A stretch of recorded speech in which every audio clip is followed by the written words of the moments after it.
sevirik biz onu bunu səhv çıxartmaq üçün. İndi bir ömür oturaq ki, bu kafir belə, yahudi belə, xristiyan belə, söhbət biz nədən gedir? Allaha böhtan atmaqdan gedir. Ya keçək özümüzə də, ya bir daha baxaq özümüzə. Nə qədər Allaha böhtan atmışıq? Biz nə qədər? Deyim də, Allah məni bilir, mən çox yaxşı. Allah mənim ürəyimi bilir. Qoysan boynuna. Yo, Allah mənə heç sənəməyəcək. Allah mənə çox istəyir. Məsəl üçün. Günah eləyirsən, qoysan Allah'a, yo, Allah mənə çox istəyir. Allah mənə heç sənəməz. Bilir də nə üçün eləyirəm. Bu cür nə bəraətlərlə. Və yaxud Allah gördü ki, filan şeydə filandır, ona görə bunu belə elədi. Ola nə bilirsən? O qədər sayı yox, hesabı yox, mən nə qədər misallar getirirəm. Allahın adından o qədər danışırıq. Allah sevməz, belə şeyləri. Nə bilirsən? Dəqiq bilirsən sevməyi. Yox, nəfsin çəkirsə yeməlidir, yoxsa günahdır. Yoxdur belə. Nəfsin çəkirsə günahdır Allah. Allahın adından niyə danışırsan?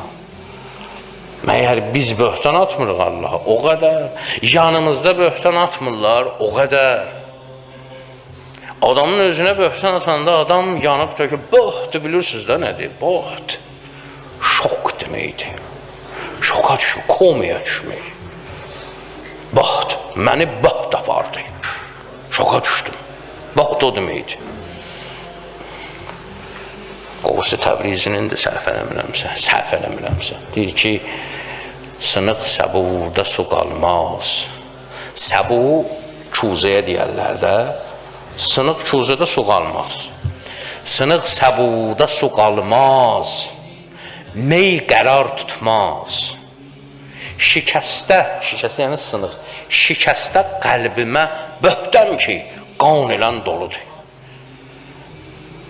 Təəccüb edirəm, şokdayam ki, sınmış ürəyimdə qan necə qalır? Axı, sınmış qabda su qalmaz. Sınıq səbuda su qalmaz. Mey qərar tutmaz. Şikəstə qəlbimə böhtəm ki, qan elən doludur.